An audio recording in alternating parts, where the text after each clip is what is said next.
BJP सांसद निशिकांत दुबे, उनके बेटों सांसद मनोज तिवारी के खिलाफ एफआईआर दर्ज हो गए। देवघर एयरपोर्ट के एयर ट्रैफिक कंट्रोल रूम में घुसने का उन पर आरोप है।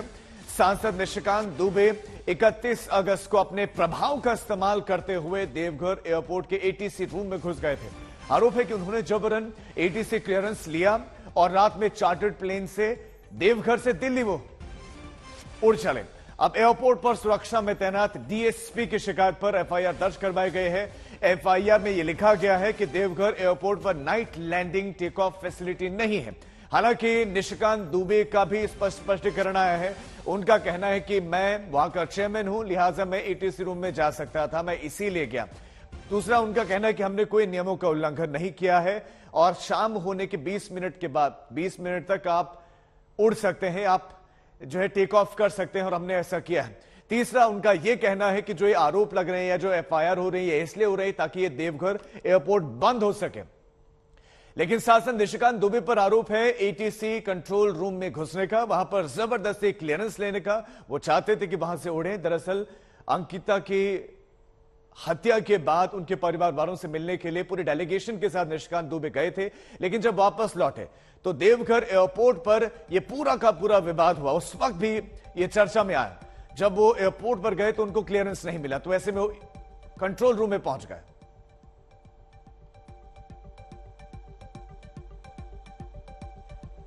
आपको पता है कि इस एफआईआर में जो इस एयरपोर्ट का जो कस्टोडियन है, जो मालिक है, एयरपोर्ट डायरेक्टर ढींगरा, उसके ऊपर भी एफआईआर है। कभी उसके बारे में मुझे तो लगता है कि सारे अखबार वालों को, सारे चैनल वालों को उसके बारे में सोचना चाहिए कि उस एयरपोर्ट डायरेक्टर के ऊपर जो है क्यों एफआईआर है। उस एयरपोर्ट डायरेक्टर के ऊपर एफआईआर है कि उसको पता था डीसी देवघर को कि ये एफआईआर 1 मिनट में हाईकोर्ट में उड़ जाए, क्योंकि इस एयरपोर्ट पे यदि कोई गलती हुई है या किसी ने रूल का वायलेशन किया है, कोई सिक्योरिटी धमकाया है किसी को, तो उसका इंचार्ज एयरपोर्ट अथॉरिटी का डायरेक्टर है।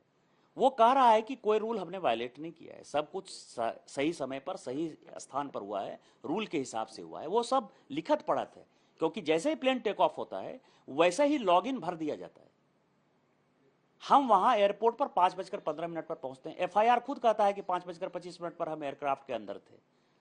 6:04 पर सनसेट था, उसके आधे घंटे बाद तक, 20 मिनट बाद तक जो है कोई प्लेन टेक ऑफ टेक इन कर सकता है।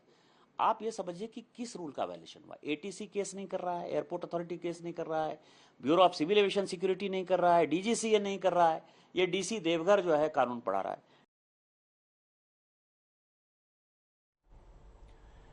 तो ये पूरा का पूरा मामला, निशिकांत दुबे का कहना है कि वो कानून पढ़ा रहे हैं। वो तो डायरेक्टर के खिलाफ उन्होंने एफआईआर कर दी है, जबकि कहीं और से कोई शिकायत नहीं की गई है। हम नियमों के साथ चले और नियमों के तहत ही हम वहां से जो है हमने टेक ऑफ किया है, निशिकांत दुबे का कहना है। और उन्होंने कहा कि ये कुछ नहीं है, राजनीति से प्रेरित है। वो चाहते हैं कि ये एयरपोर्ट बंद हो जाए। निशिकांत दुबे के खिलाफ एफआईआर हो गई है और साथ ही साथ 9 कुल इसमें जो है के खिलाफ एफआईआर हुई है, क्योंकि पूरे डेलीगेशन के साथ निशिकांत दुबे आए थे, लेकिन एयरपोर्ट सुरक्षा पर उन पर सवाल उठे। तो ऐसे में निशिकांत दुबे का कहना है कि वो तो नियमों का उन्होंने पालन किया है और सनसेट के 20 मिनट तक आराम से टेक ऑफ किया जा सकता है और वैसे ही इसमें किया गया। एफआईआर में भी इस बात का जिक्र है कि वो समय पर थे, लेकिन एफआईआर उनके खिलाफ जो है की गई। तो कुल 9 लोगों के खिलाफ एफआईआर हुई है। इस मामले में जो है राजनीति अब शुरू हो गई है। आपको बता दें कि अंकिता की हत्या हुई थी और उसके बाद से बीजेपी लगातार झारखंड सरकार पर हमलावर थी। ये वो एफआईआर है और ये जो है आप इसमें टोटल 7 नाम देख रहे हैं। ये एफआईआर की कॉपी है। तो टोटल इसमें जो है ये 9 नाम है, जिसमें एयरपोर्ट डायरेक्टर का भी नाम अगर आप देखेंगे तो जो 9वां नाम है वो एयरपोर्ट डायरेक्टर का नाम है। और निशिकांत दुबे इसी का जिक्र कर रहे हैं कि एयरपोर्ट डायरेक्टर का भी इसमें नाम लगा है। ना डीजीसीए ना कोई दूसरी संस्था, कोई भी इसमें आपत्ति व्यक्त नहीं कर रहे हैं, लेकिन इनको आपत्ति है। तो ये लिखा गया है कि बिना किसी अनुमति के प्रवेश करना, एटीसी के कर्मचारियों पर दबाव बनाना और उसके बाद क्लियरेंस लेना। ये एक्सक्लूसिव तस्वीरें आप देख रहे हैं, ये एक्सक्लूसिव कॉपी आज तक के पास है और तभी तमाम मानकों का उल्लंघन किया गया है। इसमें एफआईआर में ये बातें लिखी गई हैं। उल्लेखित सभी व्यक्तियों के द्वारा सुरक्षा मानकों का उल्लंघन किया गया है। ये वो 9 नाम हैं, जिसमें निशिकांत दुबे हैं, उनके बेटे हैं, मनोज तिवारी है, कपिल मिश्रा है। तो इस तरह से 9 लोगों के नामों की यह सूची है जिनके खिलाफ एफआईआर हुई है।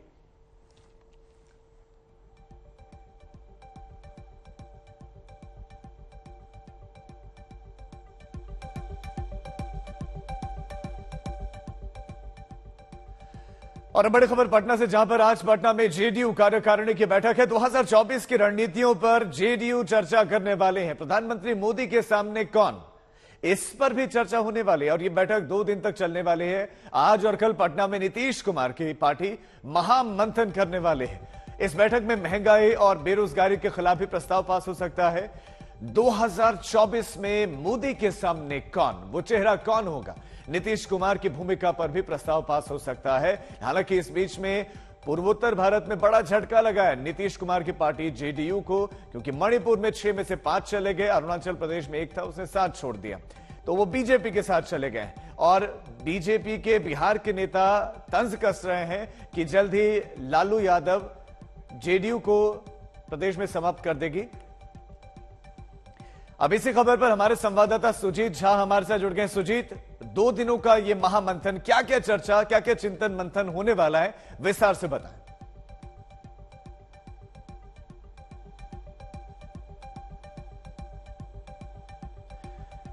सुजीत, अगर मेरी आवाज आपको मिल रही हो तो इस महामंथन में क्या क्या होने वाला है, क्या क्या चिंतन मंथन चर्चा करने वाले हैं जेडीयू के नेता, विस्तार से बताएं।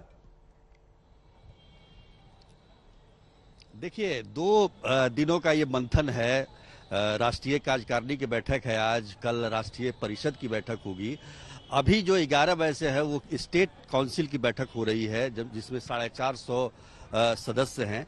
तो जाहिर तौर पर एनडीए से अलग हुई है जेडीयू और अब महागठबंधन के साथ है, तो बीजेपी के जो केंद्र की सरकार है उसको किस प्रकार से घेरा जाए, चाहे वो महंगाई का मुद्दा हो, चाहे वो बेरोजगारी का मुद्दा हो, चाहे 15-15 लाख रुपया हर एक के अकाउंट में जाने का जो की बात हो, इन सब मुद्दों पर घेरने का प्रयास होगा। और साथ में ये भी कहा जाएगा कि जो देश में क्षेत्रीय पार्टियां हैं उनको कैसे एकजुट किया जाए, उनको कैसे एक साथ लाया जाए, एक मंच पर लाया जाए, ताकि एक मजबूत मोर्चा बन सके बीजेपी के खिलाफ। क्योंकि बीजेपी अकेले है अभी और सारे विपक्षी दल एक साथ है, लेकिन एक साथ आए तभी तो ये संभव है कि उनसे मुकाबला किया जाए। सब अलग अलग लड़ेंगे तो फिर बीजेपी को कोई रोक नहीं पाएगा। तो इसी सब मंथन के लिए पार्टी की ये बैठक हुई है। एक मतलब एनडीए से गठबंधन टूटने के 1 महीने के अंदर ये बैठक नीतीश कुमार ने बुलाई है। थोड़ी देर में नीतीश कुमार भी यहाँ पहुंचेंगे और लगातार वो बैठक में हिस्सा लेंगे। जो भी उनके पदाधिकारी हैं पार्टी के, उनसे राय लेंगे, उनसे फीडबैक लेंगे कि क्या कुछ कैसे रणनीति बनाई जाए। तो इन सब मुद्दों पर बातचीत होगी। आज जब 4 बजे राष्ट्रीय कार्यकारिणी की बैठक जब होगी, करीब 125 सदस्य हैं उसमें, और वो एजेंडा तय करेंगे और उस पर जो एजेंडा तय होगा, जो प्रस्ताव पास होगा राष्ट्रीय कार्यकारिणी से, वो कल राष्ट्रीय परिषद की बैठक में उस पर मुहर लग जाएगी और उसके बाद ये होगा। तो सबसे बड़ी बात है कि विपक्षी एकता को मजबूत कैसे किया जाए, और कहीं ना कहीं ये भी है कि प्रधानमंत्री के तौर पर नीतीश कुमार का प्रोजेक्शन किस प्रकार से। अभी तो पार्टी इसके लिए अभी तो सभी विपक्षी दलों से बात करने की बात कहती है, लेकिन ये तैयारी है। जैसे कि पोस्टर जो आप देख रहे हैं, आप जो है तैयारियों पर नजर बनाए रखें। अपडेट्स के लिए आपके पास आएंगे। तो कैसे नीतीश वर्सेस मोदी हो साल 2024 में, उसी के लिए रोड मैप तैयार हो रहा है। ये भ्रष्टाचार पर राजनीतिक तकरार का नया विस्तार है।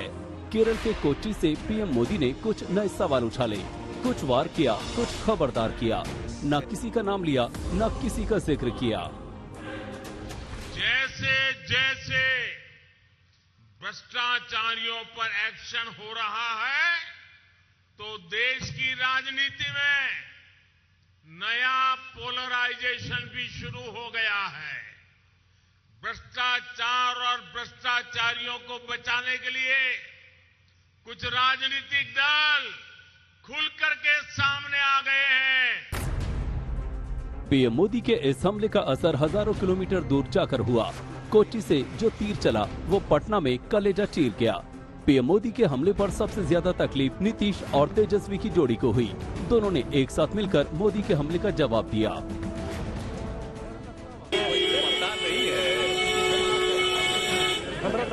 ये जरा बोलिए, जब श्रद्धेय अटल बिहारी वाजपेयी देश के प्रधानमंत्री उनके साथ जो काम करने का मौका मिला, किस तरह से काम किया और किस तरह से उन्होंने सब लोगों का ख्याल रखा, और यहाँ पर भी बिहार के लोगों ने काम करने का मौका दिया है, कोई भी साथ रहे और पिछले वर्षों से कितना काम कर रहे हैं। अब कोई है केंद्र में अपना कुछ पूछते रहते हैं, हम सब पर ध्यान ही नहीं देते। चलिए निश्चित नहीं, लेकिन प्रधानमंत्री की गरिमा कहीं ना कहीं खंडित हो रही है ना, इस तरह से भ्रष्टाचारियों को बचा रहे हैं, पोलराइजेशन कर रहे हैं, कुछ राजनीतिक दल कूद गए हैं। कहाँ कौन भ्रष्टाचारी को बता रहा है? कोई भ्रष्टाचारी को बचाएगा? खुद ही सोचना चाहिए ना भ्रष्टाचारियों को बचाने का।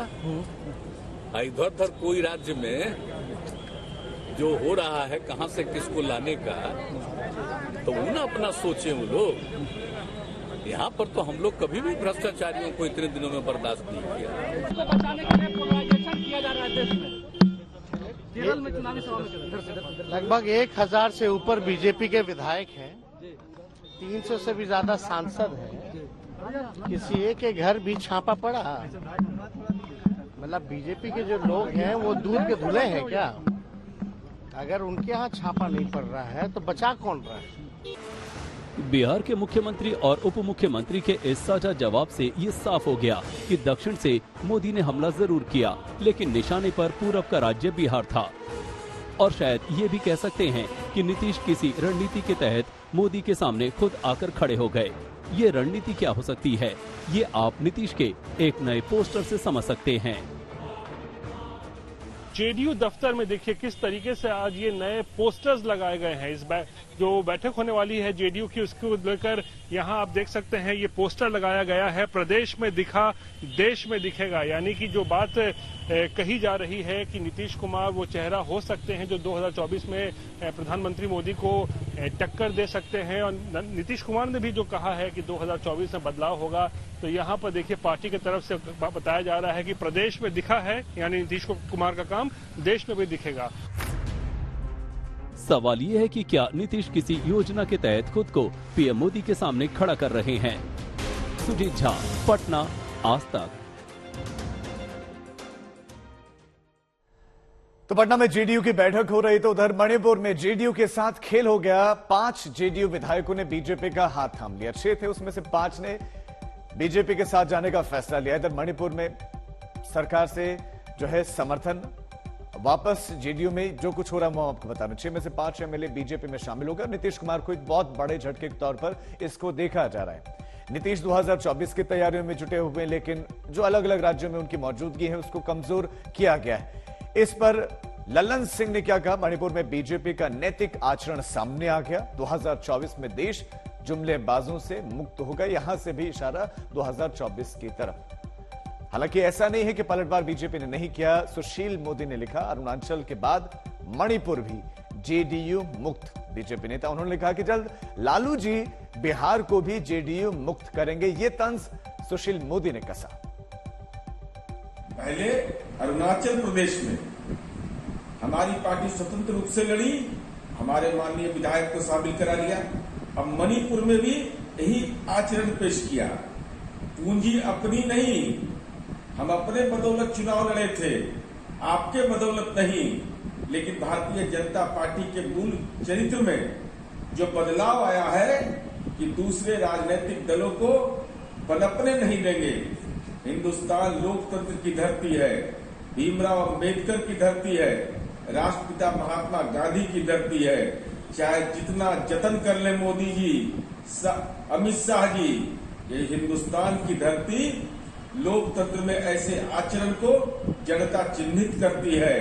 आप यह राजनीति का कुकृत्य करते रहिए, 2024 में जनता दल युवा को निपटा दे। अलीगढ़ में एक बीजेपी से जुड़ी मुस्लिम महिला नेता ने अपने घर पर गणपति को विराजमान किया। रूपी आसिफ उनका नाम। वो गणपति पूजा को लेकर अब मौलानाओं के निशाने पर आ गए हैं। मौलाना ने रूबी के खिलाफ फतवा जारी कर इस पूजा को इस्लाम के खिलाफ ठहराया। चलो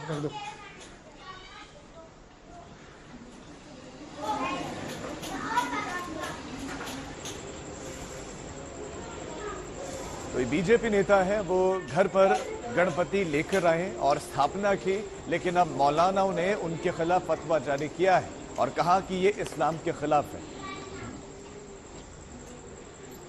तो अब सवाल यही कि बीजेपी की मुस्लिम नेता का पूजा करना क्या अपराध है, ये सवाल हर तरफ से उठ रहे हैं, क्योंकि भगवान तो सबके हैं।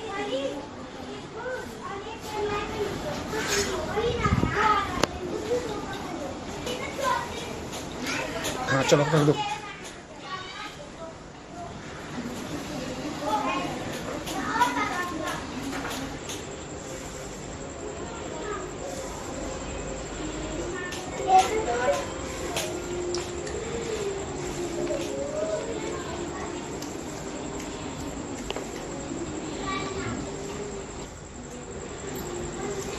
जय गणेश जय गणेश जय गणेश देवा।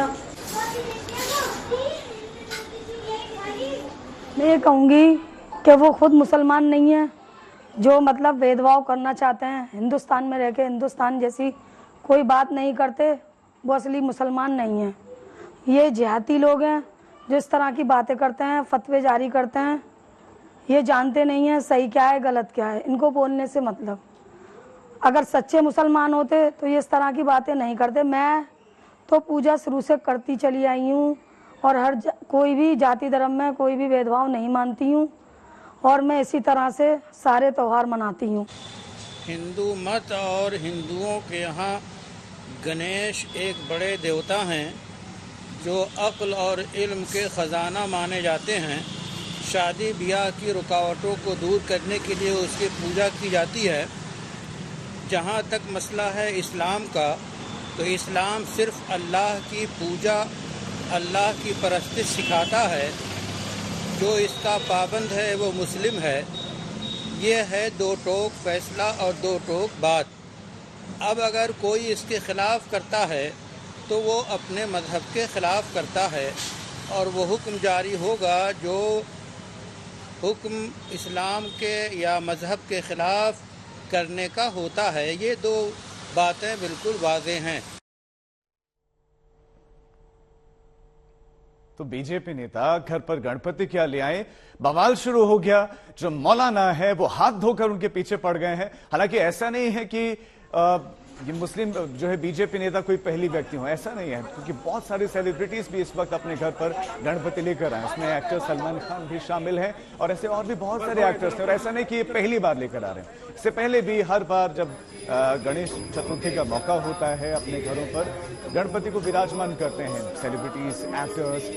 वहीं बीजेपी नेता जब घर पर गणेश को ले आए, उनकी स्थापना कर दी, तो मौलानाओं के निशाने पर वो आ गए। सलमान खान की अब तस्वीरें देख रहे हैं, वो पूजा अर्चना कर रहे हैं। तो भगवान में विश्वास रखते हैं लोग, लेकर आते हैं, स्थापना करते हैं, उनकी कुछ मनोकामनाएं होती हैं, उनकी पूर्ति के लिए सब होता है। लेकिन मौलानाओं को ये रास नहीं आ रहा है।